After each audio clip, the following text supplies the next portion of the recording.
We're convened as of 3:31 p.m. I'd respectfully ask everyone to remain muted unless you're recognized to speak. I will now call the roll. Treasurer Banker, Present. Director Busick, I believe he's going to be a couple minutes late. Director Catlin, Here. Director Chandler, not here. Director Geisinger, Director Gutschner, Here. Director Guzman, Present. Director Harwick, Here. Director Larson, Here. Secretary Nicholson, Choo-choo. First Vice Chair O'Keefe, Ecstatic to be here. Director Pagliari, Present. Director Risha. No Director Risha. Second Vice Chair Whitmore. Present. All right, so we have 12 present and 3 absent. We do have a quorum. Please note that the special board meeting does have a section for public comment this afternoon. However, the public can still offer comments, does not have a section for public comment this afternoon. However, the public can still offer comments via email or by participating in person or remotely during the regular scheduled meeting, which will be happening later this evening, either at 5:30 or potentially a little bit later, depending how long our special board meeting happens this afternoon. All right, so we have our external entities report, and this external entities report will be coming from the Joint Rail Service Update. For today's special board meeting, we have just the one, and today's special guest is going to be Diane Barrett, Special Advisor to the Governor for Joint Rail Service. Before I ask Ms. Barrett to begin, I would want to offer the floor to GM CEO Johnson for some opening remarks. Ms. Johnson, the floor is yours. Thank you very much, Mr. Chair. Good afternoon to all board members assembled and those members of the public. Before we get started, just for a point of clarification, I do know that Lisa Kaufman is present as well, Senior Advisor to the Governor, who will be part of the presentation this afternoon. I also like to acknowledge Michelle Murch Hutchinson, our Deputy General Counsel, who is sitting in today as General Counsel. And then more specifically, we have in the audience our Chief Financial Officer, Kelly Mackey, who I'll formally introduce during the course of the public board meeting. But for the matter at hand today, as it relates to the progress relative to joint service and working with 5 other entities aside from, of course, ourselves with RTD, and coming forward with options relative to bringing passenger rail service to the Front Range, more specifically along the Northwest Corridor. We have been involved in meetings and working diligently, and our colleagues from the state are here to provide an overview. With that as a backdrop, there'll be an opportunity whereby this body will go into executive session and we can have a more in-depth discussion pertinent to next steps. So with that, Mr. Chair, I would ask Ms. Barrett and Ms. Kaufman to join us at the U-shaped table for their presentation this afternoon. Thank you.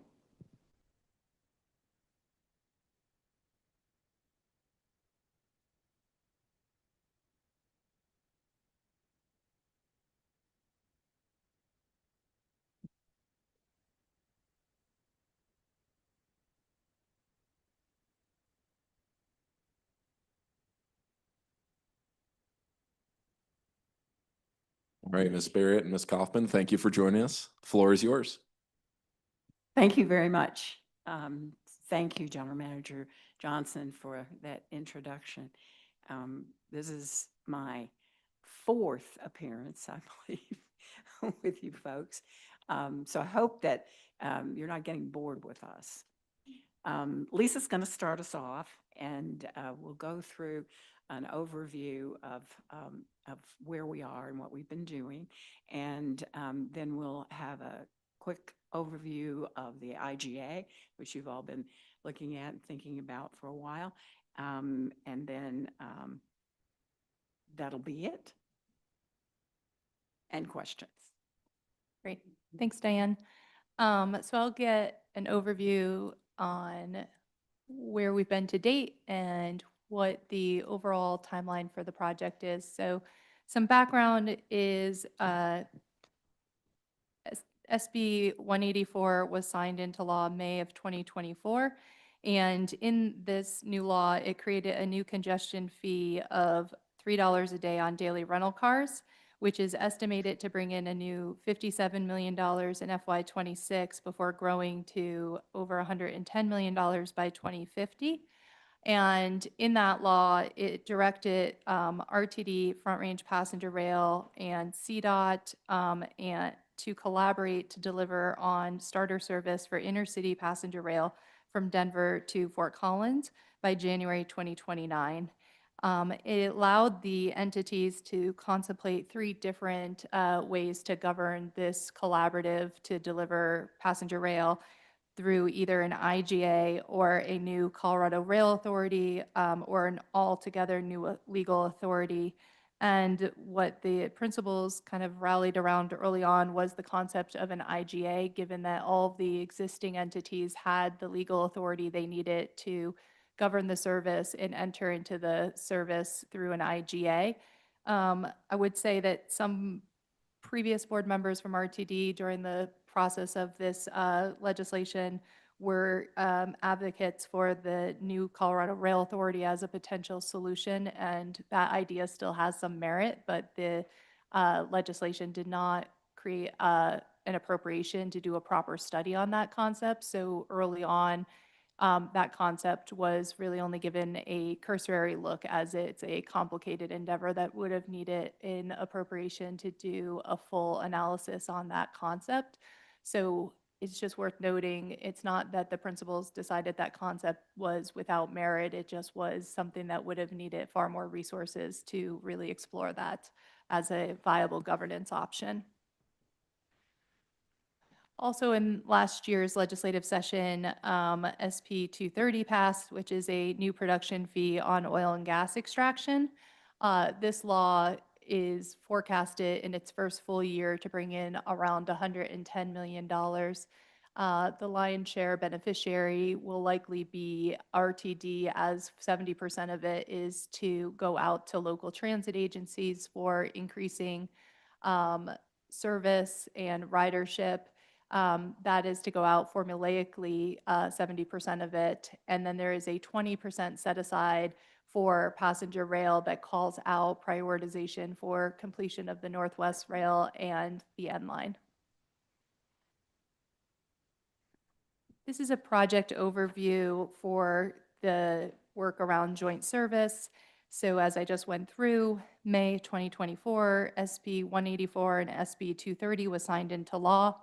In August of 2024, the principals of joint service met, so general managers from RTD, FRPRD, Director Liu, and the governor, and decided to bring on the ever-talented Diane Barrett to help lead this project and lead the interagency coordination.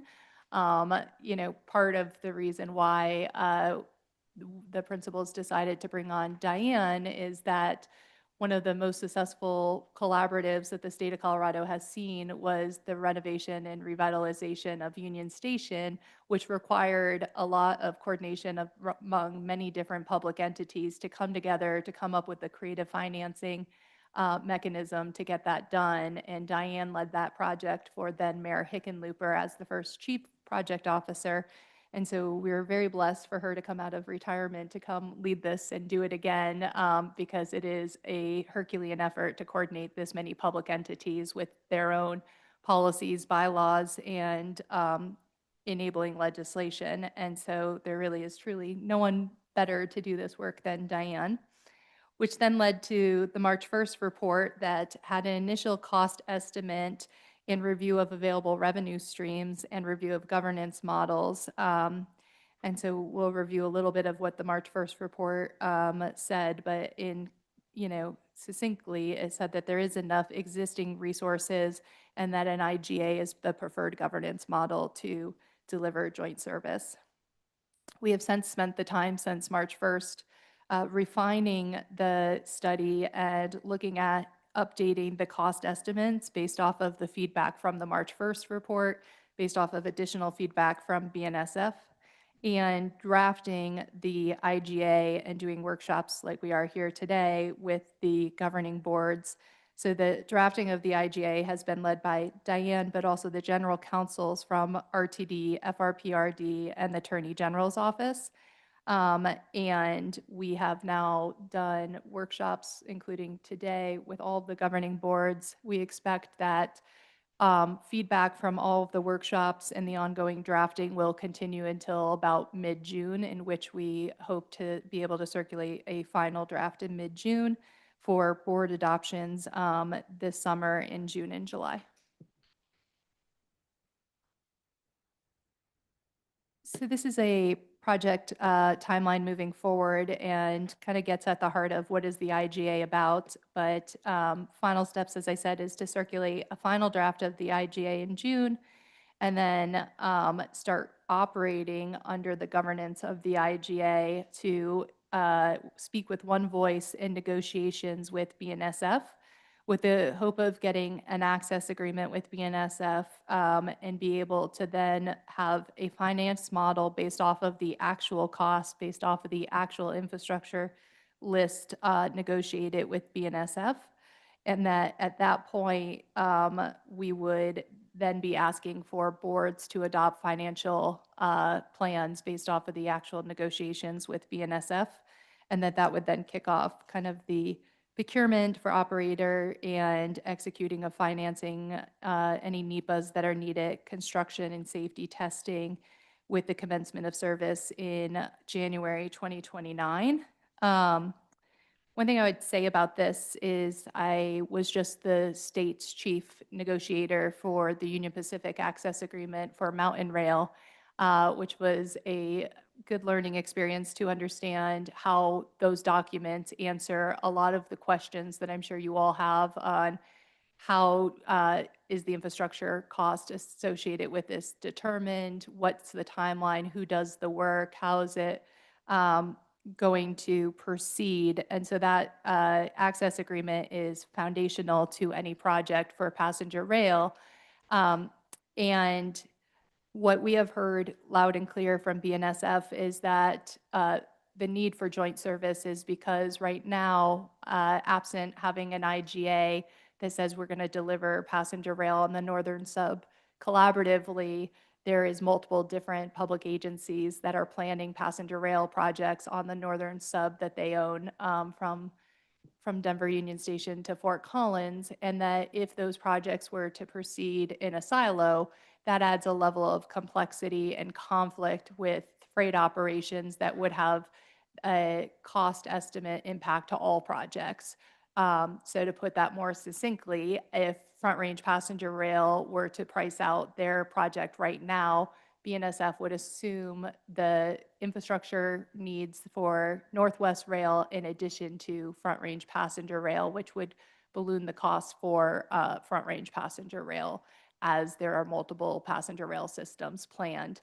And so the interagency agreement is designed to really say that the public agencies are going to work together to get one access agreement and have one operator to create that efficiencies for both the taxpayer and fee payers that would be funding the service, but also to reduce any conflict with freight operations, both from a safety perspective, but also from a freight business perspective.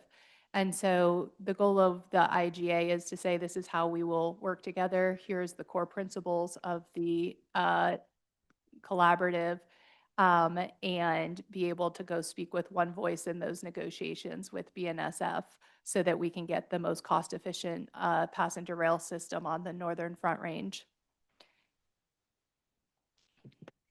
That, I think I turn it over to Diane to go over key takeaways from the March 1st report.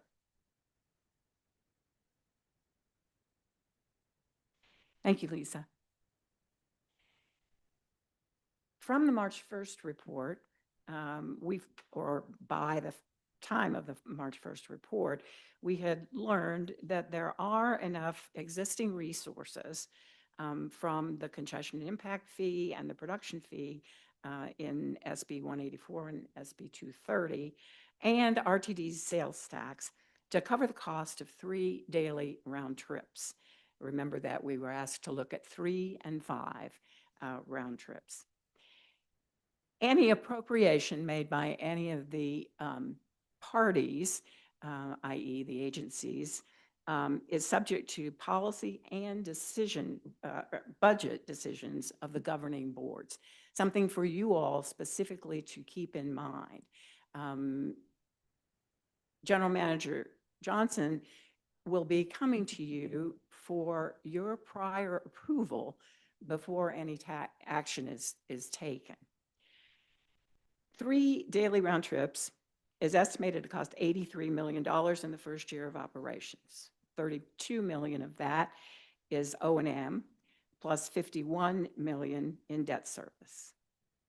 We will be updating those numbers, which are the same numbers you saw the last 2 times I was here, I believe. We'll be updating those in the next coming weeks, and in our June presentation to you, we will have very interesting new numbers to show you. If the state contributes $42 million annually from 230 and 184 numbers, there is a gap of $41 million to be filled by RTD. The Peak Rail study that you folks did at great cost recently, and by the way, we are using data from that report constantly. It's been a tremendous boon to joint service to have that study in place, so you should be proud of that. Anyway, 3 trains from Denver only to Longmont is said to be $52 to $56 million annually for you by yourselves. So 41 million is significantly less than that, and the service would be connecting twice the amount of population that would be going to Fort Collins rather than just to Longmont. Nearly all of the infrastructure investments for the joint service that we're planning would benefit the eventual Front Range passenger rail. Further study is needed to define the service, negotiate an access agreement with BNSF, develop an interagency agreement, and importantly, a financial plan that will work.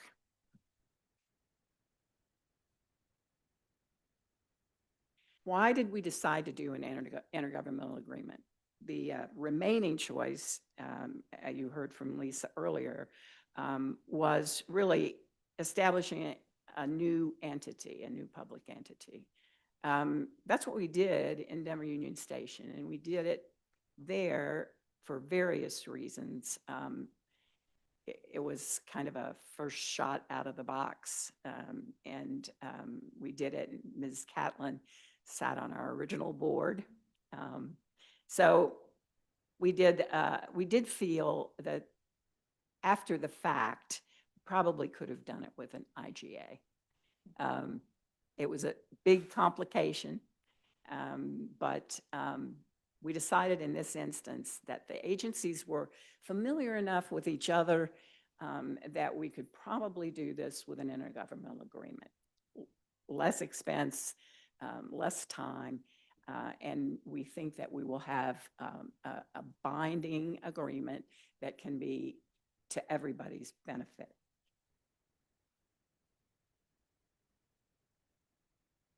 So we decided that we would have the collaboration that we need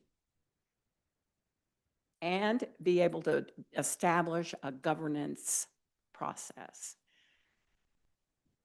We didn't really need a lot more than that to get started. So remember, what we're doing is a starter service.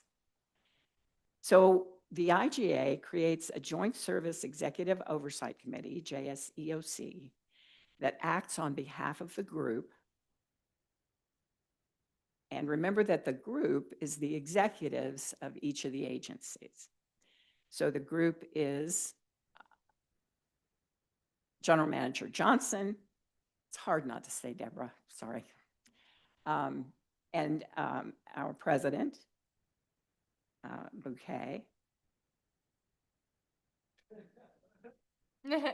I'll take it. Sure. Um, The, actually, the executives are the voting body, though. I'm sorry. I'm thinking of our principals meetings in which you attend, and so does the board chair of FRPRD.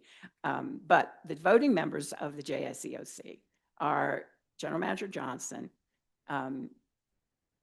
interim General Manager Chrissy Bright at FRPRD, the executive of CTIO, the executive of CTE, and Shoshana Liu, or her delegate, and the governor, or his delegate, which is Lisa. The JSEOC becomes the single entity that BNSF has been asking for all along. He wants one neck to choke, I guess, is the way that you can think about that. The IGA does not supersede or impact the authority of any body. So all of the boards act just as they always have. You will continue to have the control that you want and need in order to fulfill your obligations, fiduciarily and otherwise. The boards will make all decisions regarding appropriations, budgeting, funding, unless those decisions have been expressly delegated by the individual governing body to someone, for instance, your general manager. It is expected that the JSEOC will make the decisions that they make by a measure of 50% plus 1, which, so you don't have to do the arithmetic, is a vote of 4 to prevail. Upon an adoption of the financial plan, and this is at the conclusion of a successful negotiation with BNSF, when we have learned what the real costs are of this project, and we have learned how big your financial contributions will be, and that financial plan will be adopted. And after that, all voting will be majority, just a majority vote, unless and until one person or more than one choose to ask for a weighted vote. This is not a sure thing, but today we are still carrying a weighted vote opportunity after the adoption of the financial plan. If one of the members asks for a weighted vote, that will happen. And the weighting is as of the contributions of the parties. And contributions, of course, will be carefully defined and is still a very open definition in the documents. So Yeah, I think you're missing this slide.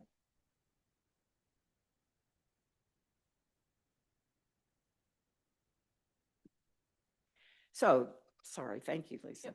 The JSEOC will steer the negotiations with BNSF, will be responsible for soliciting an operator for the passenger rail service, and they will be laying the foundation for the future expansion of the Front Range Passenger Rail District. The JSEOC will strive to implement the joint service project in such a way that it will not render infeasible the existing operations of RTD or the future plans for the Front Range Passenger Rail District.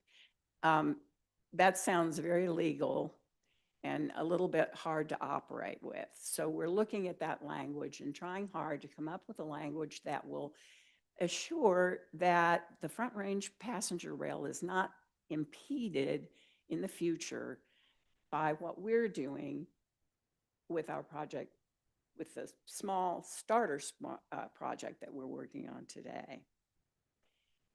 The IGA also provides a process for transfer of interests, assets, and obligations of one of the parties to others or to outsiders as well. This is a process that, again, is still under discussion and redrafting to try to make it a fair way to transfer if such transfer is wanted. It actually is important in order to assure that in the event of a need to break up the partnership, we have a orderly process in place that will help that happen. There are many instances of large groups of participants who end up not being able to make it work, and it's best to have a process in place in the original agreement if possible. So our timeline, in May, just barely, we managed to get the workshops all done with parties. In June, we'll do another RTD board update, and that one will entail some specificity about dollars and cents that we don't have quite yet. And certainly it will lead us on the pathway to negotiations with BNSF, which obviously have to occur and conclude before we will know what the financial picture really is and adopt a financial plan for the project. June and July, the boards begin voting and approving the IGA. So in June, the CTIO, the CTE, and the Transportation Commission will all have their opportunity to approve the IGA. In June, the FRPRD will have their opportunity to approve the IGA. And then in July, you folks will have your opportunity to do the same. You get to be last. Through the winter, all the boards will work to adopt the financial plan. Again, the negotiations with BNSF are critical and key here, and those have to be ongoing. And we hope that during the winter, all the boards will be able to adopt a financial plan that's based on the successful access agreement and construction agreements that we've achieved with BNSF. The summer of next year, the JSEOC will conduct procurement for rolling stock and for the operator. And then in January of 2029, joint service train begins. That's, tomorrow in the train world. So optimistic, aggressive, yes, all of those things.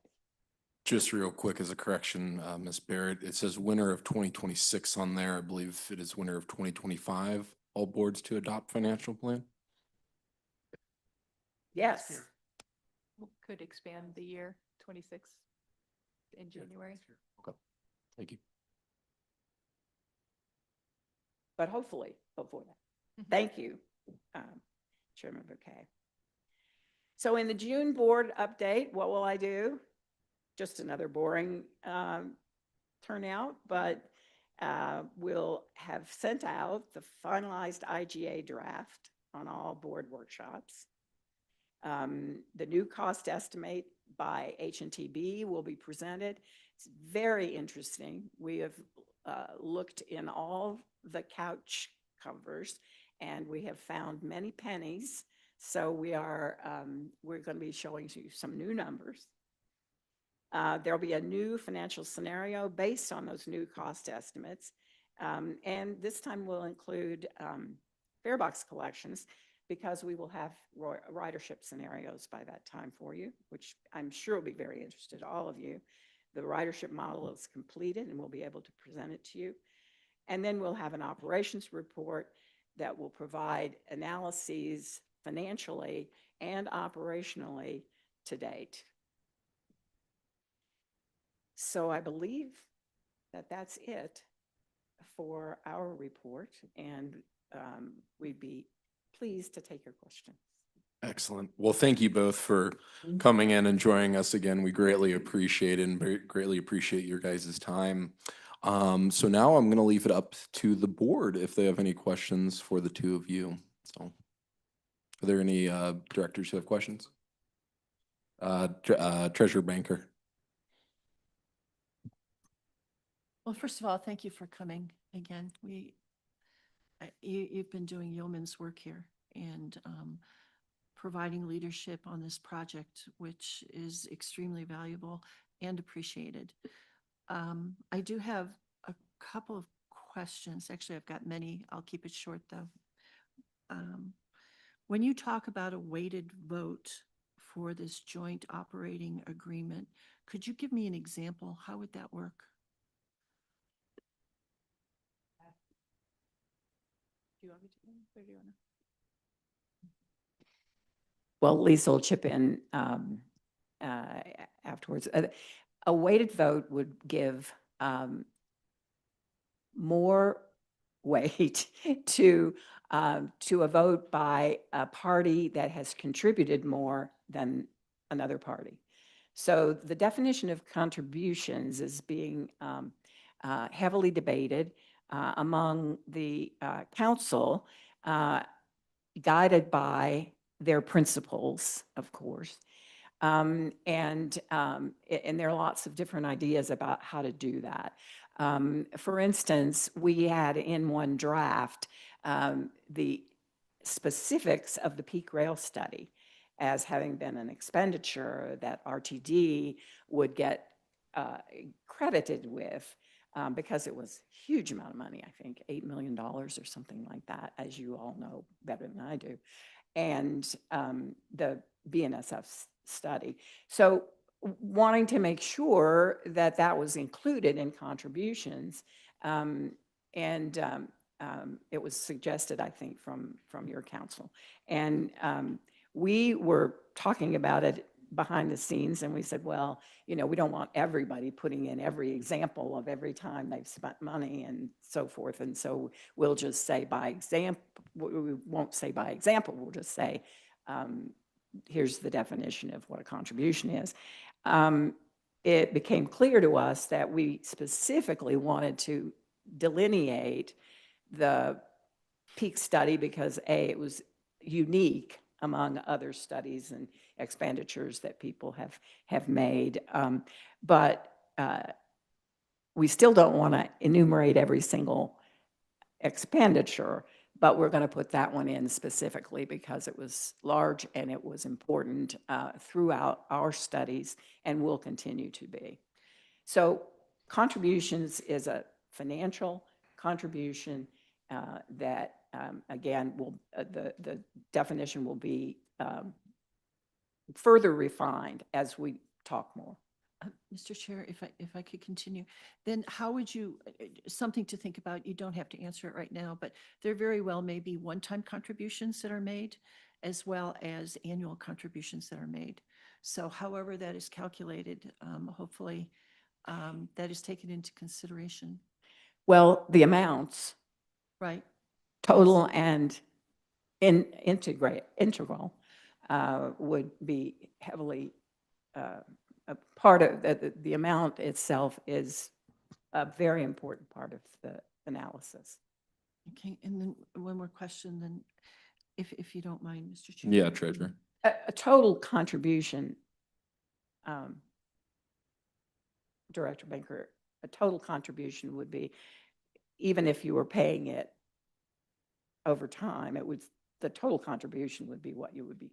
So if there was a bond, then you would calculate the 30-year payment of a bond as well as one-time deposit, shall we Yes. say, at the beginning of the project. Yes. Okay, interesting.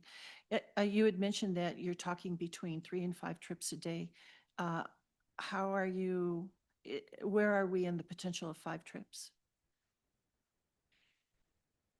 I'm going to ask Lisa to take that one. Yeah, so I think there was an updated cost estimate that looked at the 5 round trips, and I think that it's really kind of on the bubble if there is enough existing resources at this point to pursue 5 round trips. And so we've really been focusing on the 3 daily round trips.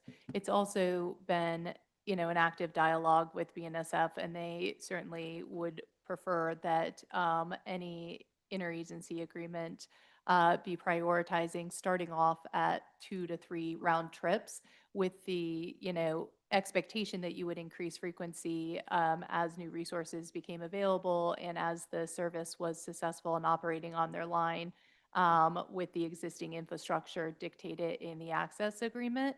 And so it's not envisioned that you would end with that amount of frequency, but that's where your starting point is. And as you might know, FRPRD is currently doing open houses and workshops on their alternative analysis. And part of the alternative analysis for Front Range Passenger Rail is a benchmark study of all intercity passenger rail services in the country. And what they looked at was, where do they start and where do they kind of top out? And what you find is a lot start with 2 to 3 round trips. And then the kind of high level is, between 12 and 16 round trips for intercity passenger rail. And so that is kind of the range in which we would expect to try to reach eventually with our ridership demand being built up and with added capacity on the line to accommodate new frequency. It is certainly all the state's hope that Front Range Passenger Rail eventually goes to the ballot and is successful so that we can increase frequency with new resources that they bring to the table. Thank you, Treasurer. Prior to recognizing First Vice Chair O'Keefe, I do want to make note that at around 3:40, Director Busick and Director Ruscia did join us online. Thank you. First Vice Chair O'Keefe. Thank you, Mr. Chair. And I will note that Director Busick put his hand up as soon as he got on the call. He didn't even know what we were debating at this time. So, Just like to Yeah. talk. or something. Good to see you, Diane, Ms. Barrett. You know what they call going to the same body 4 times and not getting what they call the body that you go to 4 times and don't get a yes? Parole board. So you're coming to the parole board. So a couple things the previous question made me think of it. Is there a minimum contribution? So if an entity doesn't give any money, or do they get no vote when you go to a waiting vote?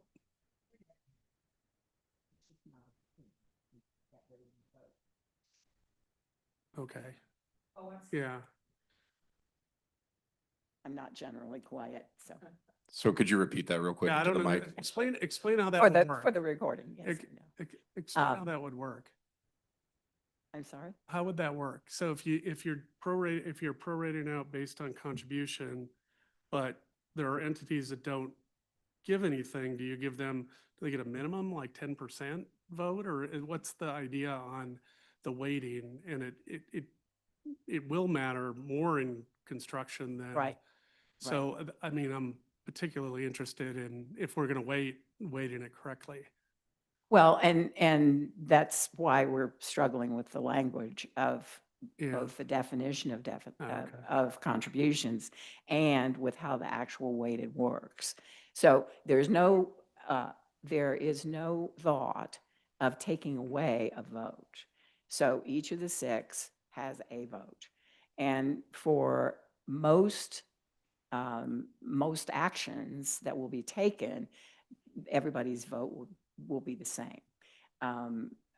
After the adoption of the finance plan and when we're actually, creating a project that has a cost and a budget and is sticking with all of that, then most votes will be 1 vote, 1 person. But if we have to go to a weighted vote, the amount of votes will increase by the Okay. contribution levels. Okay. Can I maybe Yeah. jump in with an example of this? So I think the current way the IGA is contemplated is the bodies would govern with 50% plus 1, and that would be, the governing rules through negotiations with BNSF to get to an access agreement. Then a finance plan would come out of the access agreement based off of actually having an infrastructure project list and more solid numbers. An instance in where you might want a weighted vote is, say the service is in operation for 3 years, and we think that it's worth having a discussion on adding a siding because it might improve performance and, being on time performance.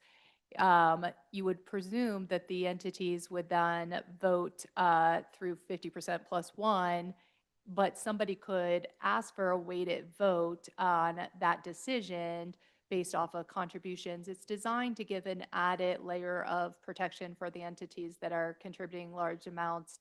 But of course, there's another layer of protection for the agencies that are contributing to the service because all of those appropriations still have to be appropriated by the originating board. And nobody could be forced by the interagency agreement to appropriate any money for the service. And so it's just an added layer of protection for the entities that have the most equity into the service. Okay. But I think that in practice, what we expect to see is that the majority rule would be how decisions are made. Yeah, I'd hope so, but if you need to go to a weighted vote, things aren't going well. So I think you may want to war game out how that would work. And so just a couple things. Can we get a copy of the IGA? I've asked just about everybody. I almost asked a guy out on the street. I thought he might have it. So I looked at General Manager Johnson, but my understanding was that the general counsels for each agency was sharing with their governing boards to protect client privilege. So I don't That we're gonna- know okay. where that maybe got lost in translation, Perfect. but that's how we've done it, at least in the Okay. executive branch, where each attorney general assigned to each agency has shared it with those boards. That's perfect. She just gave me the answer Okay. with her. She didn't even have to leer at me. So the only other things, and I think this is important to at least start talking about in the context of the IGA. I understand the IGA is not designed to set a budget request, but I do think it should set parameters that under no circumstances a board would support. So we have to decide, voting ourselves, what is something we would not accept. And I'll give you two examples that I will specifically ask for. First, who's the backstop if it goes over? And I know it'll shock people for me to think that a rail project might be over budget, but just in case we found one that does, who pays? And at what percentage? And I think that's really important going into negotiations with BNSF because that's going to be your biggest expenditure. And people should know their negotiating position before they go in with BNSF. And I think that helps the negotiators. It's also helpful that the board say, look, under no circumstances and with a backstop, we will give you the amount of money in the agreement and no more, or we will give you more and this is what our percentage looks like. I think that's really, really important. The second thing is, and this is like a cut and dry issue for me, under no circumstances can all the FISA money go to this project. There are several unfinished projects in fast tracks and there are a lot of disappointed voters. And I'm not saying it has to be counted out percentage-wise to the penny. There certainly could be greater weighting to this project because it actually has a greater chance of going forward.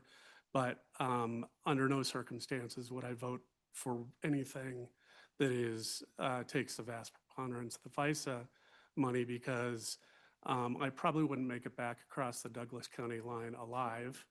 So that's just, I think those parameters that we can start to stake out for you before we vote would be really helpful. So the negotiators aren't left in a tough position. Sorry, Mr. Chair. Can I react to that? So I Yes, think Ms. that Kaufman. the goal would be that the access agreement would have an infrastructure list that corresponds with, the daily round trips, right? So it might be that, for instance, if you wanted 5 daily round trips, that would require 7 new sidings. And then what the finance plan would then say is, here are the sidings that are needed in order to accommodate the 5 daily round trips. here are the ones that are in the RTD region, here are the ones that are out. And then that finance plan would be what came back, next winter to say, here's kind of the pieces of who's going to finance what. And then to your point, then if any one project goes over, what does that look like and how do you handle any overages? But it would be what our anticipation based off of the current cost estimates, right, is if we're negotiating for 2 or 3 daily round trips with them, is that there is that infrastructure cost associated with it. We have some ideas of what those are based off of the RTC modeling that was done ahead of the March 1st report. And the RTC model is based off of the business data provided under an NDA from BNSF. So it's a very informed cost estimate. What is coming back to you in June is since then we've passed review at the FRA under the new administration for the CRISI grant. So we know that those costs are going to be covered now through that CRISI grant. So those kind of refinements is coming back. But really that finance plan has to be based off of the actual agreement with BNSF for the actual projects, and then understanding how that each one of those gets financed is what we anticipate. Yeah, I appreciate all that. That really helps. I guess the challenge is there's a finite amount that we would chip in, and I don't know what that is yet. Yep. But that would be the only money coming from this body. I don't think that I could almost get an informal vote right now that we would enter an agreement where we did not know what our obligation was and did not know who was responsible when we exceeded that original budget. It might be us. That's fine, but we need to delineate who's what. And the railroad negotiation will be murkier than we want this. Ms. Barrett and I have done one railroad negotiation before, and everything is tied together in some sort of safety plan. They rarely will say, this siding is the responsibility of this customer. They're very good at creating a mismatch of requirements and costs. In fact, they're experts at it. Yeah, I would say that our hope is that it's enumerated in the agreement and in the Mountain Rail Access Agreement that we just completed on May 1st. It is all enumerated for the project by segment and which phase that you run. Does it trigger the need for that infrastructure? So I think our hope is that we would be able to accomplish that same sort of format that we just did. I would say on your other feedback on unfinished fast tracks projects, I mean, I think that it's hopefully clear to all, if not maybe worth stating, that certainly we would like to partner to finish all of them and to bring state resources to partner to finish all of them. It is called out in Senate Bill SB 230 that the rail set aside is for both Northwest Rail and the N line. And I think that the hope is that we can get some clarity on where the communities are on the Southwest Extension and the 5 Points project to understand how the state could also partner on those.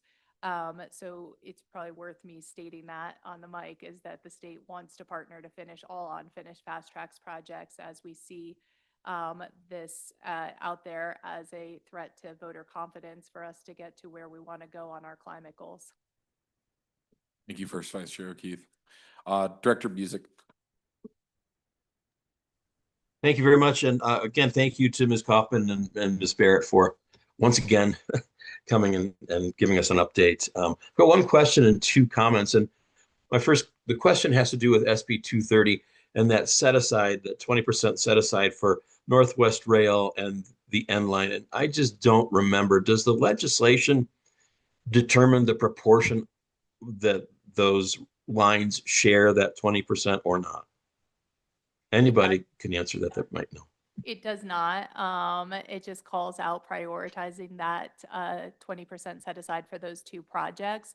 And so in the March 1st report, what we did was for just the exercise of trying to identify, is there enough unallocated resources to cover the cost, was to just assume a 50-50 split. But that is a decision that the Clean Transit Enterprise Board needs to make. Okay, so that's the entity that would make that decision. Okay, yeah, I just would not want to see the end line swept away to put all the money into this project. So the other comments, and it's been touched on, and I have more things, but we'll bring those up in executive session. I think it's more appropriate for that. But the access agreement with BNSF, are you going to negotiate the cost of increased frequency? Because I can see them saying, listen, when you guys are ready to go to 9 or 10 or 12 trips a day, come on back and we'll talk. And then they've got you. So hopefully we can get some incremental increase amounts or prices or cost worked into that access agreement, because I can see that coming back to bite us if we don't.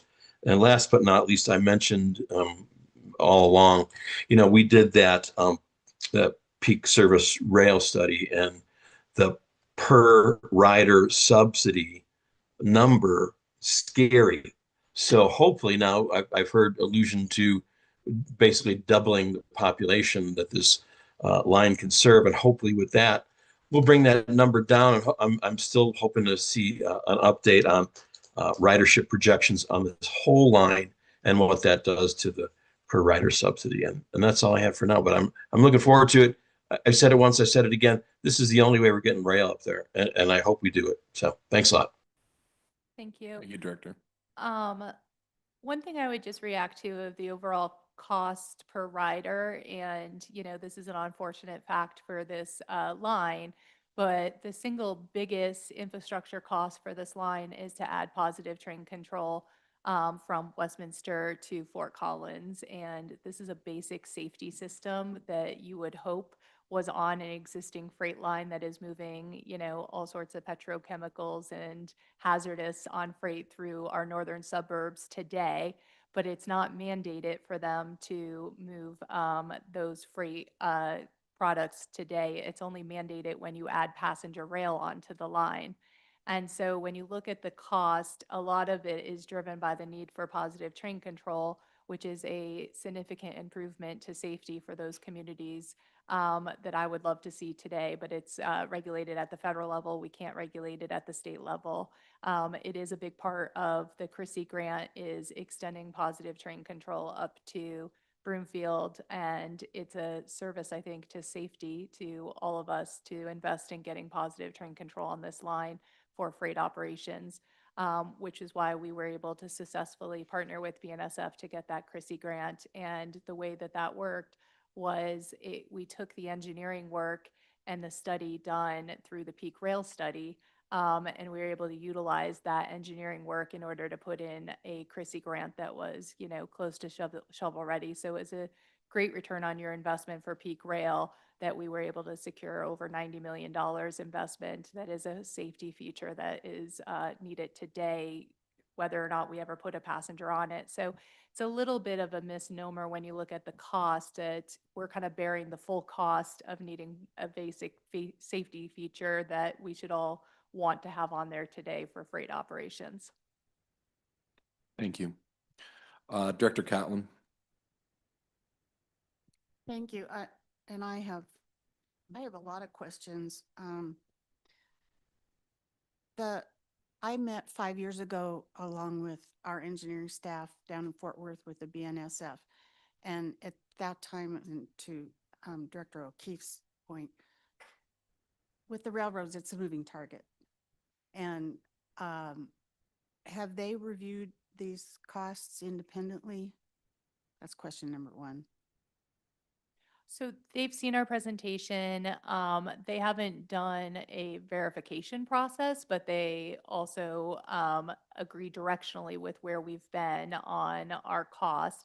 I think that they would say is, through negotiations, if we were willing to agree with a lower frequency for starting, that the cost could actually probably go further down than where we are today, but that is for negotiations with them. Okay, and you brought up a good point. I just know that when we were talking about the Peak Rail study, we had to pay the railroad for them to do the cost estimate. And so I just wanted the board to be aware of that. The next thing, when you talk about increased frequencies, and I remember that was a sticking point during those preliminary discussions, there has to be a ceiling. I mean, beyond which their operations couldn't support additional frequencies. And has that been discussed or called out? I think that there's a ceiling before you get to having to double track significant mileage is maybe what you're asking. And I think this is included in the full build out for Front Range Passenger Rail's alternative analysis. So it kind of goes through based off of the RTC modeling done for them when you trigger additional sidings or double tracking needed. So that is in the service development plan for Front Range Passenger Rail. And it's based off of BNSF's business data, both for operations today and their forecasted operations for the future. So this was something that was a new process, really came out of, kind of the missteps of California high-speed rail of not really having this modeling done on the front end and also not having the business case for rail operations done on the front end and really just waiting for a NEPA process before you get to any of those processes. So when IAJ passed, they created this new process for these service development plans that is a federal document that goes through each step of this that Front Range Passenger Rail is currently doing. And we're actually the first rail project in the country that is this far ahead with it. And so there was a period of time where we were stalled a little bit because we were the first to enter into NDAs with the Class 1 railroads to get their business data in to inform our RTC modeling. And that is now we have the NDAs done, the RTC modeling is undergoing for all of those increased frequencies. And the RTC model then tells you what all of the infrastructure improvements are based off of those frequencies. Well, good. I want to say that they're usually pretty stingy with their data, so kudos Yeah. to you all for getting that. Took a while. You brought something else up, and that's the NEPA process. And pardon me, I'm dusting off the cobwebs from years ago, but there's a process for approving fixed rail in through the DRCOG process. I think it's called Senate Bill 208. Is that right? I don't know. Yes, you're correct. Okay. And are we going to be needing to go through that process for this as well, even though the project limits extend beyond the DRCOG region? It's a good question that I don't have a complete resolution on. We've had conversations with DRCOG leadership on this, and they aren't clear either if this project would be subject to it. I believe Northwest Rail has already been approved by them and is their underlying As part of Fast Tracks, it was. Yeah. right. And Mhm. so it's unclear because this is, a slight modification and it extends beyond their borders. So it is an outstanding question I have into the Attorney General's office on it. And, maybe we need some cleanup legislation to clarify that too. It's And unclear. just needs some clarity on it, I think. Yep. And I had one more thought, but I guess it can wait. Lost my train of thought on that one. Pardon the pun. But thank you all for your hard work. I'm sure we'll have more questions as time goes on, but I appreciate it. Thank you. Thank you, Director Catlin. I have 3 directors in the queue. I have Secretary Nicholson next. Thank you very much, Chair Bouquet. I actually have a question for staff before I ask questions of our lovely guests. And the question is, I know there's a provision either in the RTD Act or in our bylaws that requires a supermajority of the board to approve any new rail projects, is my understanding. So would this require the eventual agreement, would that require 10 votes from us, or would it only require 8 votes from us? Ms. Johnson. Yes, thank you very much, Secretary Nicholson, for the question. I believe General Counsel Snyder issued an opinion on that previously, Mhm. and so we will recirculate that document. Thank you. Okay. Appreciate that. The second, so now switching over to our wonderful guests, I have two questions. The first one, given that this service doesn't happen without RTD's substantial financial contribution, why shouldn't we get a veto over any JSEOC decision if you eventually need to get our approval and our money to make this happen?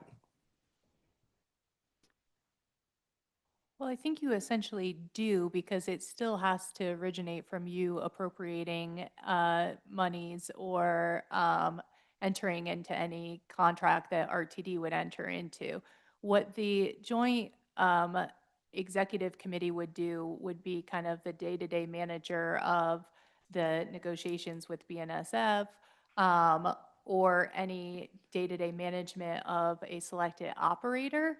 But any major decision that impacted the ability to actually implement the project would still have to be decided upon by the RTD board. Thanks. Yeah, to be clear, I was talking about a veto by our person on the JSEOC over a decision by the JSEOC, because again, without our 40 million a year or whatever it ends up being, you guys, the train doesn't happen, was essentially my question. And I guess I'll just leave that out there. Second question, forgive me for this. There's an internet meme about a relationship between a man and a woman in a relationship about to be intimate. And the caption reads, "Aren't you forgetting someone?" with a picture of Jesus off to the side.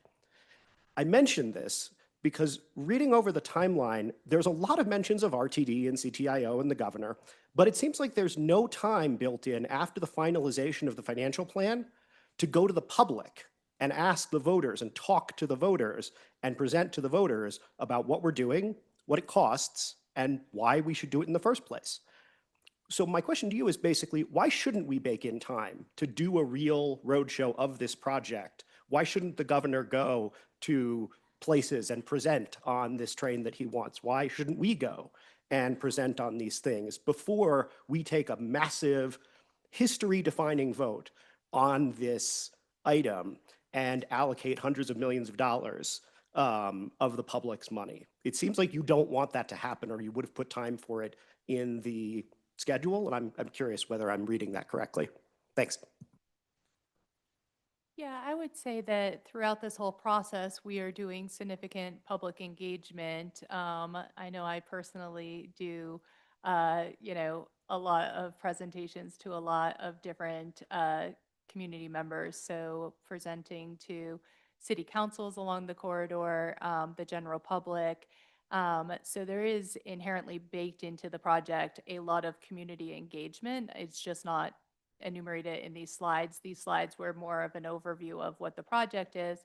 But I would also say that, clearly the public has voted in fast tracks in 2004. They voted when they elected their representatives in the General Assembly that passed these bills. And there is inherent built into this community engagement that we just didn't add to the slides, but we certainly can give you a report on all of the public engagement to date. It's actually a pretty long section in the March 1st report on all of the community engagement that happened in the lead up to the March 1st report. I would anticipate we would have a similar one in the June report. Yeah, and actually there was one in the 30 September as well. So all the reports that we've put out and the one that is coming contain lists of who we've talked to and generally speaking in what venues. Secretary.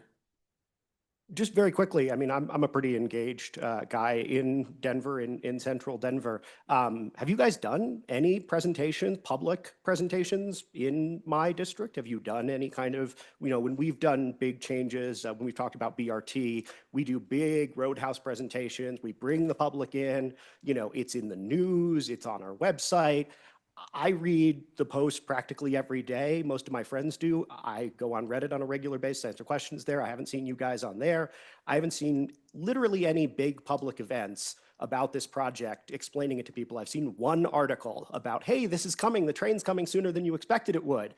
That's all anybody in my district knows about this at this point. And I'll just be honest, I don't see myself, even if I like the project, I don't see myself voting for it unless I think that you guys, your boss, has done the work necessary to sell this to the public and to sell this to the people who are here now, not necessarily the people who are here when I wasn't legally able to drink. Thanks. Thank you, Secretary. Director Geisinger.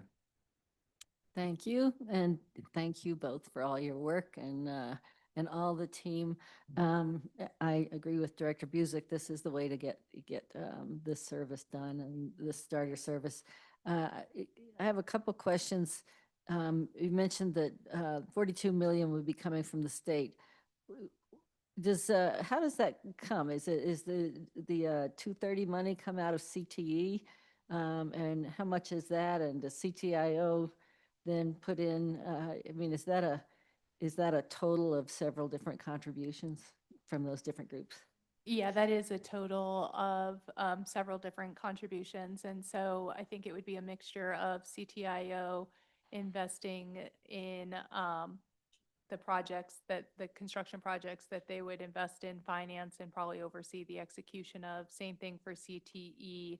And then in the March 1st report, we weren't sure if the Chrissy grant projects would get done because they were under review of the new administration. That has since been greenlighted by the new administration. And so that would probably be a new contribution that would be reflected in the mixture of contributions. And those monies came from the governor's IAJ cash fund to match the federal funds. Good, thanks. And just one other comment, which is that I think this happened in one of the statutes, 161. It's 161, yeah. But I think that joint service talking about being Northwest Rail is confusing, and maybe it's better to, maybe the language is important, that it's service on the Northwest Corridor. Yeah. To sort of pull apart, Northwest Rail was defined in, Fast Tracks project. And so it's just a thought, and maybe something we can talk about after we see the IGA and all of that. Thank you very much. Diane, did you have something there? You look like you were going to respond. I was just going to say the statute uses Northwest Fixed Guideway. Oh. Thank you, Director Geisinger. Director Risha.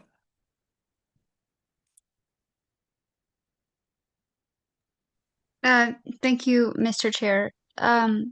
So as usual, Director Catlin got to a question before I did, and I just wanted to offer that I had, up until this moment, always assumed that DRCOG would need to be involved because of just a plain language reading of statute. So I would also add that if we need to clarify that, we should do that as soon as practicable, which would be next session.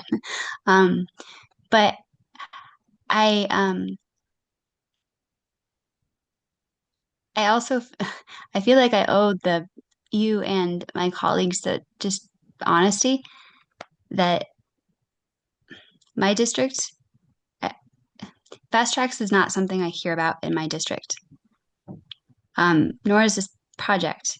I've been on the board for 2.5 years, and I think I have been asked about it less than 10 times, and half of them were from reporters, to be honest. And so I have some concern that proponents of the project aren't doing the necessary work in my district, which is very active in local matters, to get their buy-in. And even if we move forward without FRPR having statutory authority to tax because it was granted by the voters, or we have some sort of alternative method, at the end of the day, we are going to be held responsible by the larger public, and it's really crucial to ensure that we have their buy-in. So the feedback I gave was anecdotal. That's just my experience. But I I would feel um, irresponsible if I didn't put that out there, because it really does worry me that we might be getting married without a prenup, or we're moving too quickly, but we don't have public buy-in. So just like in other parts of RTD, where the fact that these projects were not finished creates distrust, we have to remember that not all parts of the district or the greater region share that sentiment. And we just need to be careful in how we move forward, because at the end of the day, no matter what happens in this boardroom or at the state level or the executive level, we are ultimately going to respond to the taxpayers.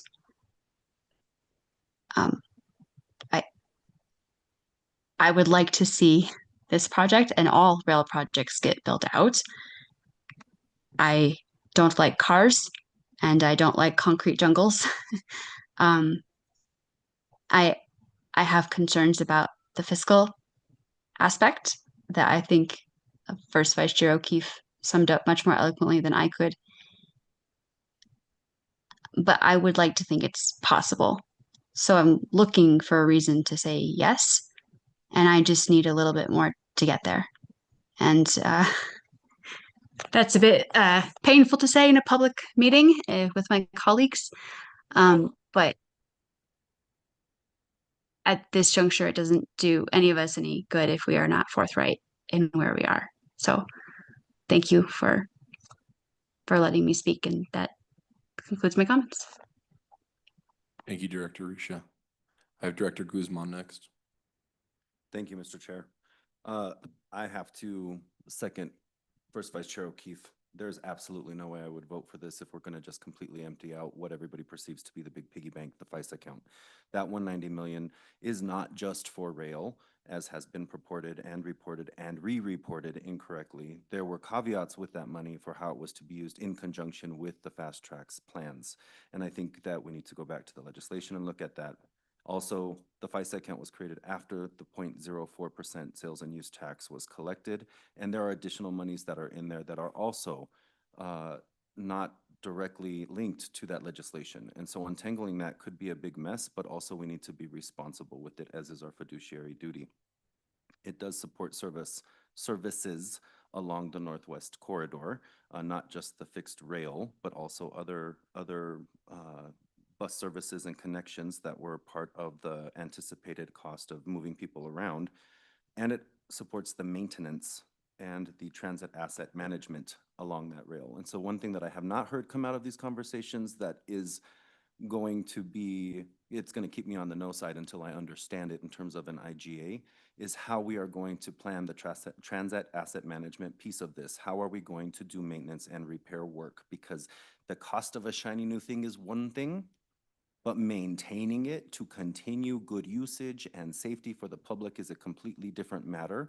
And we have just spent the last 2 summers, I'm going to include the current one we're walking into now, doing exactly that work because it was forgotten for more than 20 years. And it cannot happen with this project. So if money is not set aside or anticipated with all the glory of putting a brand new shiny train on a track to get people moving, and continue to maintain that asset by all members of the IGA? Absolutely not. There's no way we can continue forward with the conversation. It's not even worth having. So if that money is not accounted for somewhere in the finance planning of doing this, there's no way we would do it. And why do I say that? Because safety has to come first. Human lives are at risk and at danger. So as you spoke to the positive train control and all of the other necessary infrastructure to do this, maintenance of these tracks and these conveyances are going to be equally important and should not be put to the side in a rush to get a train on a track. That's not how we do things, and that's not how we should do things, in my opinion. So that's one part. Sorry, my comment. The other thing is I have a big concern about cannibalizing our regular service when the language that you put on the screen earlier says we will, I believe it was, will strive to implement the joint service plan that will not render infeasible the existing operations of RTD. from or the future plans for FRPRD. We are running an active transit agency. We have services going. We collect a sales and use tax of a total of 1%, 0.1%, but it's divided in how we use it, with funds being restricted to certain aspects of it. That is where we have to consider how we are going to, as a body, put money into this and where it's going to come from. But the backstop question is super important, because the backstop, if it falls to us to fix the matters that are overrun on finances, can literally cut bus service jobs and take away the things that we are currently providing. And that would not be fair for a 3 round trip a day service to one particular area of the region, because it doesn't take into consideration everybody's need to move around our entire region. That's all I have. Thank you. Thank you, Director Guzman. Director Harwick. I have a few questions and thoughts, but the first question is, you referenced 83 million for the first year of operations, 32 for operations and maintenance, 51 in debt service. With that 51 million in mind, what is the amount of debt? If you could remind me, what's the amount of debt that you anticipate taking on? So the March 1st report is that study. So it's looking at how much would it cost in current borrowing to finance the full 885. And that's where you get a debt payment number of $51 million annually to finance the full 885. In regards to Director Guzman's comments, I think it's also important to remember in the March 1st report that when you look at the full horizon of the project, there is baked into the underlying cost assumption the state of good repair and safety ongoing cost. And so you probably don't remember the bars from the last presentation, but it's in there in those outer years when you have to start replacing and doing the state of good repair work. And what was important about the March 1st report is really looking at not just is there enough existing revenue today, but is there enough existing revenue through 2050? And so the report that Ernst & Young created for us was to look at all of the revenue sources and to look at their growth trajectory to make sure that they also track with the growth trajectory of the state of good repair and escalating costs for the service. And so in that March 1st report that you all got, it did do that work. And, you know, where I showed you today that the daily rental car fee grows from $57 million in 2026 and grows to $110 million in 2050. A similar number was in the March 1st presentation to you all of looking at your current revenue at $900 million annually, but that is projected to grow to over $2 billion in 25 years for what RTD is currently projecting to collect in sales tax. So that mapping of the escalating cost and state of good repair against the available revenue sources was cornerstone to the work in the March 1st report. Thank you, Director. Director Nicholson. Thank you. Excuse me. Thank you. So I have a couple of questions. The first one, and I promise, slightly more fun question than my last one. When we talk about 3 trains a day, what kind of hours are we talking about here? Because I've heard lots of different sort of understandings of like, what could I use this for? And, you know, if you're running a train back from Denver to Boulder at 5 p.m., you know, you can use that for a meeting in the middle of the day. You can use that for 6 p.m. or 6:30. You can use that for commuting. You can't use that to go to a Nuggets game, for example. And so maybe you can help me think about and help the public. What kinds of travel is this gonna serve, and what kinds of stuff? Because again, it's only 3 trains a day. Is it gonna be outside of? And also, are we talking about 3 trains a day, 7 days a week, or only 5 days a week? Am I going to be able to take this down to Pride, for example, if we're running and do that, or would it only be running weekday service? Thanks. And then I have follow-ups. So. Sure. I don't know the schedule that was a part of the RTC modeling off the top of my head, but we can certainly pull that and have that a part of the June presentation if you so desire. but it was for 7 days a week, and it did adjust for weekend patterns versus weekday. I just don't know the exact times off the top of my head. Appreciate it. Yeah, that would be super helpful because when I've gotten questions about this, my constituents have asked, what am I going to be able to use it for if I'm in Denver? What am I able to, and same thing up in Boulder. Second question. So we got a fairly sobering, I think is the right word, presentation from our asset management team at our training. I'm a relatively new director, so we get a bunch of different meetings where they explain different stuff to us. And part of that training was over just how freaking expensive it is to manage something like a fixed rail asset over the course of multiple decades, and how you really have to think about these things, not in terms of what it's going to cost for 5 years or 10 years, but 20, 30, and then to replace all of it when we get there. And hilariously enough, in an article, I think about Sound Transit 2 later that day, I came across this wonderful quote from Willie Brown, who is the former Speaker of the California State Assembly, where I grew up, and the former mayor of San Francisco. In a candid admission of how the political world operates, Willie Brown, the former mayor of San Francisco, once dismissed the cost overruns on a transportation hub intended for the bullet train. In the world of civic projects, the first budget is really just a down payment, he wrote in a guest newspaper column in 2013. If people knew the real costs from the start, nothing would ever get approved. The idea is to get going, start digging a hole, and make it so big there's no alternative to coming up with the money to fill it in. Isn't that what joint service, starter service kind of is?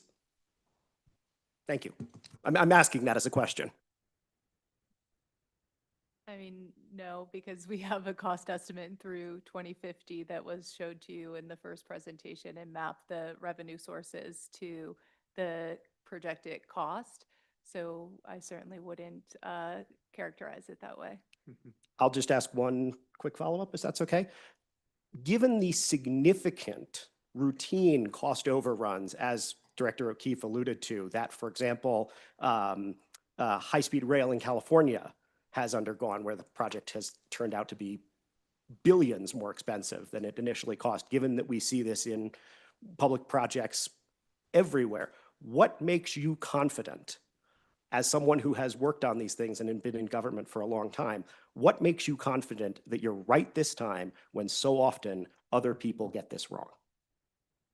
I think that the projects that we are looking at from a rail perspective is very different than high-speed rail. I mean, I don't even think it's like an apple to a pineapple, because yeah, it's not the same species really, because what we are talking about is utilizing underutilized current infrastructure in the state of Colorado. And what we have seen is an opportunity that exists right now that even is different than when Fast Tracks passed in '04. When Fast Tracks passed in '04, there was a lot more freight operations on this line than exists today. BNSF has shifted a lot of their freight operations to the Greeley sub and out east.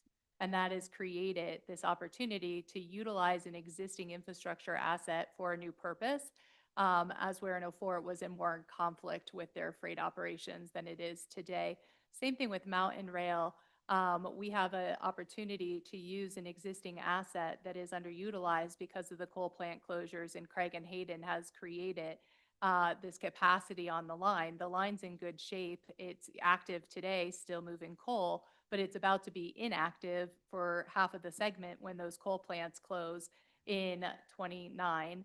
And so it's really taking a sunk cost from an infrastructure perspective and repurposing it for a future need is how I would see these projects. And I think what's different about the way we've approached this, and that we've had success with at least Union Pacific and the Mountain Rail Access Agreement, is having an enumerated infrastructure list that corresponds with the actual daily round trips. So the way that access agreement reads is, for these daily round trips, 3 of them, here's the actual infrastructure that is needed to empower that on this timeline.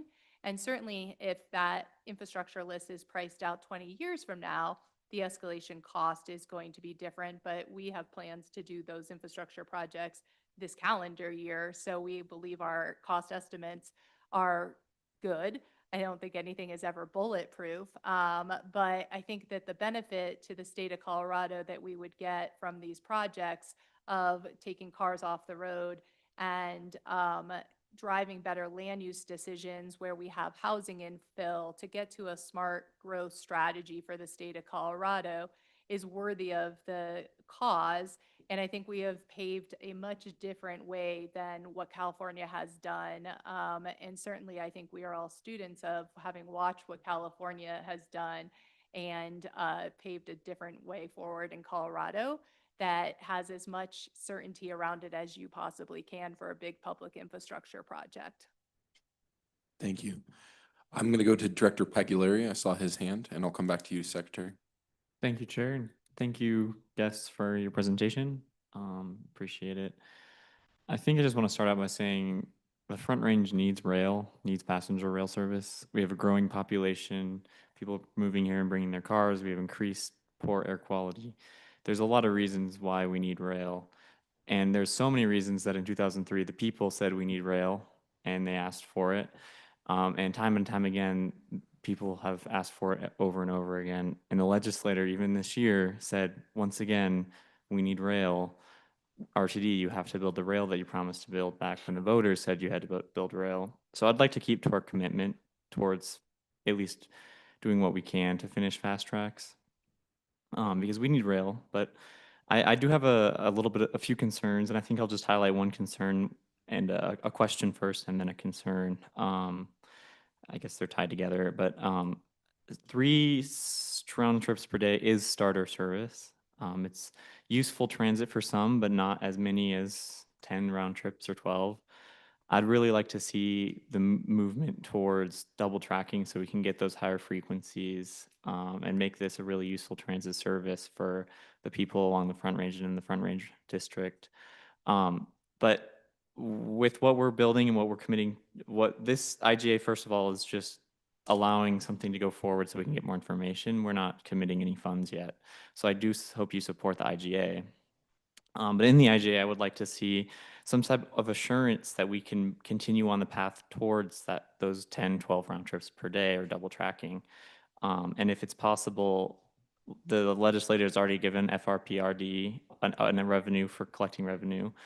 I don't really see in the future the state giving us a couple $2 billion to build double tracked Front Range passenger rail, but the people could choose to do it. So I would like, I guess my question then, to not lead, sorry about the leading question, is if it would be possible to put some assurances in that would require this new entity with IGA to pursue expanded service and not just stop at 3 trains per day. Thank you. Thanks. Yeah, and I think that's important feedback as to what the board would like in the IGA. And so we could certainly take that back. Thank you. Thank you, Director. All right, any further comments, questions? Secretary and then Director Guzman. Thank you. 2 very quick things. So first off, I just want to make an important point. I want this train. I actually really want this train. I am one of a handful of people on the board who doesn't have a car. Getting to Boulder, getting to Longmont, this would be, and I live like 10 minutes from Union Station, this would be a massive improvement in my quality of life, getting up the Northwest. And for exactly the reason that you alluded to, Ms. Kaufman, this is an opportunity to build a ton of new housing in a place that badly needs it, make it easier for people to get to Denver. There are lots of reasons in principle to like this project, the same way that I like the idea of having a summer home in Bali or a winter home. The question is, can I afford it? And can I make it work? Does the access of me flying out there, so really it just comes down to, I'm putting you through the paces on this. I'm running the traps. I'm making this as difficult as I am, because as someone who's been involved in government since I was 18, I am terrified, genuinely freaked out, have had mild panic attacks over this decision, because I don't want to turn 50 or 55 or 60 and look back and say, wow, I signed on to a gigantic money pit. On the other hand, I don't want to look back and say, wow, I missed out on signing on to one of the best expansions of passenger rail that we were ever going to have. So it doesn't come from a place of disliking the project. It comes from a place of gigantic amounts of fear over the significance of this decision.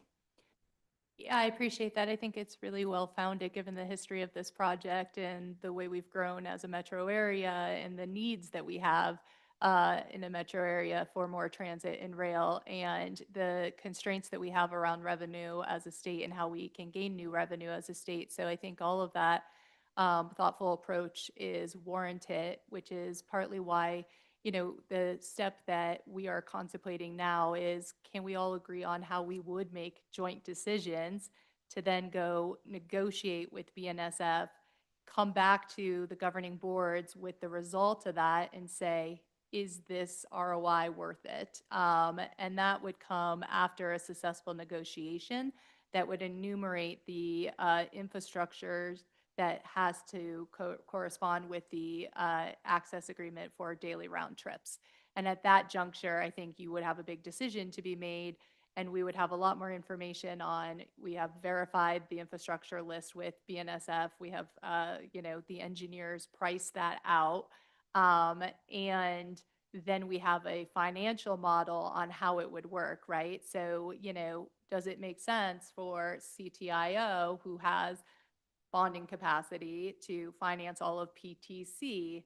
That would be enumerated in the finance plan, like how, which piece of which puzzle would look at the finance plan based off of that infrastructure list. Obviously, RTD would need to look at just infrastructure costs within the RTD region, not outside of it. So, you know, I think we're, you know, attempting to eat an elephant. We have to do it chunk by chunk here, and it's really getting to a place where we all agree on how we're going to operate together to collaborate to get to an access agreement. And then once we have an access agreement, how do we create a finance plan based off of that agreement?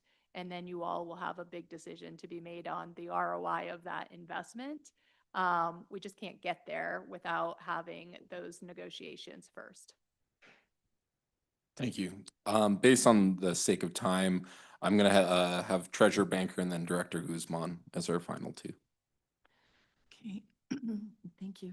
You know, one of the things we haven't really talked about, and I was hoping that we could get to it in our executive session, but time is going by fast. We can extend also and start our board meeting late too.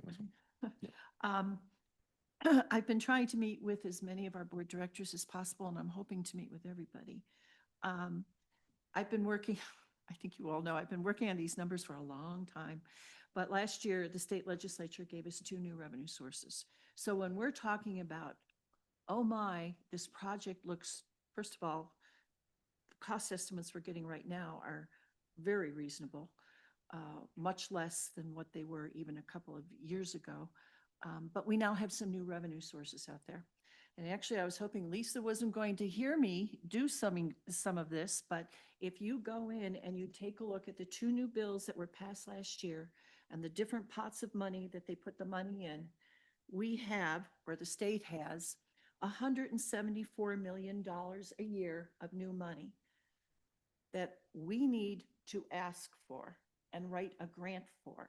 So if you're talking about RTD money, this could be RTD money. Sorry, Lisa. But this is where we need to talk with the state.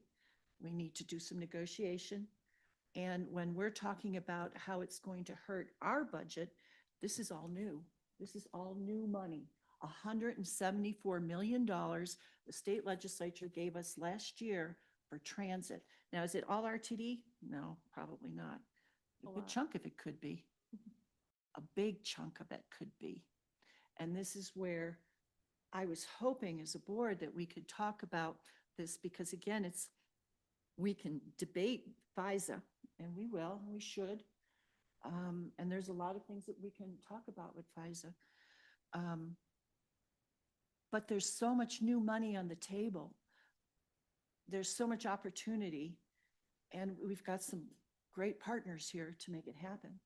And so if we do go into special session, I'll go ahead and pass out my last Excel spreadsheet here. I keep making tweaks to it and I will continue to do it. But I guess I just didn't want the board to think that it's going to be coming mostly or coming out of our base budget, because it doesn't have to. It could come out of the new money that the state legislature has opened up for us. So, thank you. Hey, Treasurer. Can I say one thing on that is it's also not just the last two bills that passed. And actually, if you go back and you look at Senate Bill 260 that passed in 2021, one of the things that we created in that was the new delivery fee. And the delivery fee was created in order to help public agencies that need to refleet to low to zero emissions. And it created around $60 million in the first 5 years. So it's that 29 cents that shows up on your Amazon bill every time you get Amazon. And that, we would love to partner with RTD on their refleeting strategy. Obviously, refleeting for air quality improvements is a big priority for us. And so it's not just on these rail projects do we want to be a collaborative funding partner. It's really on all of the needs that RTD has as we try to reach our mutual goals around expanding transit and rail service for the metro area. And so not just the rail projects is important for you to hear me say. There's all sorts of money that we have created to partner with RTD on that we want to partner with RTD on and really think about how we maximize public financing tools that we have at the state in order to get to our broader vision of a smart growth strategy for the state of Colorado. Thank you. Director Guzman. Thank you, Mr. Chair. I also want to see this project get done. I voted for it when it was first in front of me on a ballot when I was early voting as a young child, right? Like, let's be real, okay? Well, yeah, okay. It feels a long time ago now. So I get the frustration of all of my long monsters who have been emailing me lovingly about trying to approve something that we're actually not making a decision on right now. But I do understand the frustration and consternation, and I don't want to be burnt in effigy in Longmont by anybody, okay? I represent Denver, and my concern as a director needs to be to my sub-district first and then to the benefit of the entire region. I appreciate the outreach for partnership from the state. That's the first time I've heard it given to us that way and explained to us that way. And I would like to do that partnership as well. But I am hesitant to reach my hand out in return when every time I turn around, I'm attacked, or the board is attacked, or the agency is attacked by the state. And so from me to the administration of our state right now, I would really appreciate it if you guys would work with us so that we can have a better relationship, because right now I am once bitten and twice shy, which puts me in a defensive mode over my agency, as is my fiduciary duty of loyalty. My question, though, is for our missing partner, who is not, I believe, represented here, but when is FRPRD going to get their taxing situation in order and go to the voters? Because we can do a lot within the regional transportation district geography. Beyond that, I wouldn't vote to commit any money outside of it, and I don't believe we are legally allowed to do so. There was some change in the law, but I still didn't understand whether that allowed us to do that or not. And so just a final question that can come back later in the report next month. What's going on with our partner that is absent at this point, because their funding has come from the state and not from their own resources? Thanks. Yeah, it's a great question, and it's partly why we have kind of jumped into the fray to start trying to figure out how to create this collaborative approach to funding these projects. And again, why I think it's important for you to hear me say it's not just about funding Northwest Rail's commitment to the voters, but it's about completion of all of the unfinished Fast Tracks projects, because we have pulled multiple times Front Range Passenger Rail, and it is not currently viable at the ballot because of the voters' skepticism that we all collectively could be trusted with a new revenue source to do a rail project because of the hangover of Fast Tracks. And so, it's a big barrier to going back to the voters and asking for increased resources, is that they don't have an answer to this outstanding problem. And so I think it's incumbent on everyone who is trying to provide the best transit service and expanded service for Colorado, to try to see how we problem solve around that, because it's not just FRPR that is suffering from it. It will be the case if RTD needs to go back to the voters for new transit money. It will be the case if there's new RTAs in the metro area that would like to stand up service, is that this is a big barrier to voters approving any additional resources. Perfect. Thank you. Director Rusha. Thank you, Mr. Chair.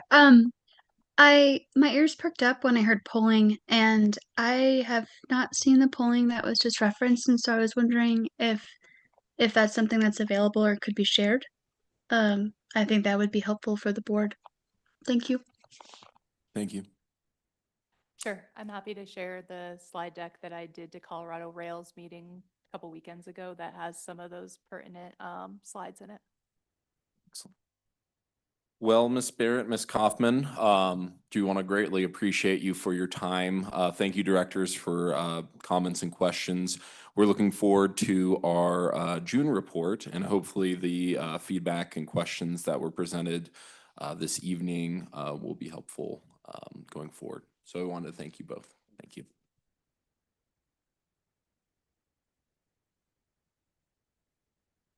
All right. In a moment, the board will meet in executive session regarding a proposed intergovernmental agreement related to joint service for the Northwest Rail Corridor.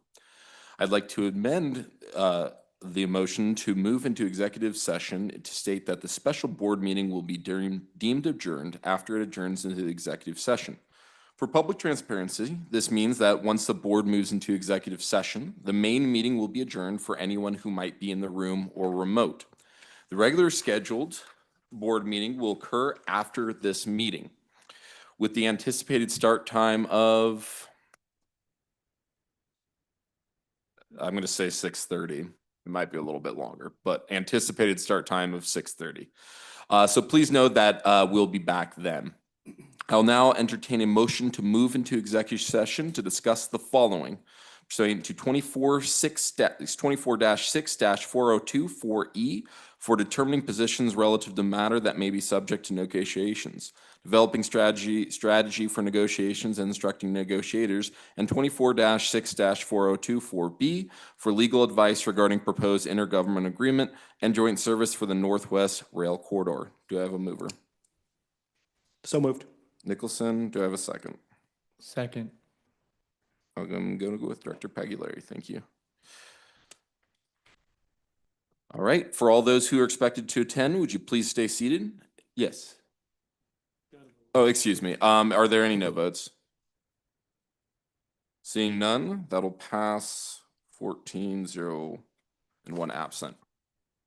All right. All right. For those expected to attend, would you please stay seated? And for everyone else, would you please vacate the room at this time and take all your belongings with you?